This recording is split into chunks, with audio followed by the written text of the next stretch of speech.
malamig na simoy ng kabundukan.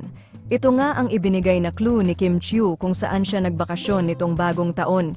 Agad itong naging usap-usapan at pinaghinalaan ng mga fans na marahil ay nasa Baguio siya kasama ang kanyang rumored boyfriend na si Paulo Avellino. Tila nanahimik nga si Kim at Paulo sa social media nitong nagdaang New Year, kaya spekulasyon ng mga fans ay marahil magkasama nga ang dalawa at di umano'y nasa Baguio daw nag-celebrate ng New Year. Matatandaan na nitong nagdaang Pasko, nagbahagi si Kim ng mga larawan mula sa kanyang pamilya at mga kaibigan sa Tagaytay, kung saan siya nagdiwang ng Kapaskuhan sa kanyang rest house.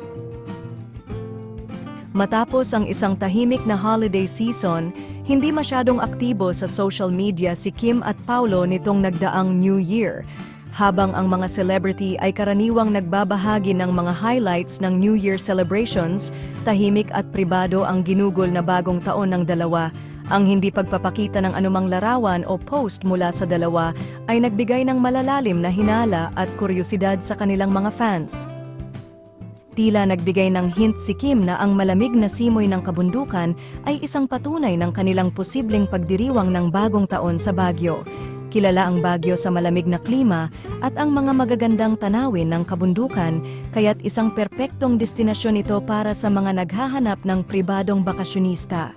Ang mga fans na matagal nang hinihintay ang mga pahiwatig ng relasyon ni Kim at Paulo ay nasorpresa at kinilig sa ideya na magkasama nga sila sa New Year.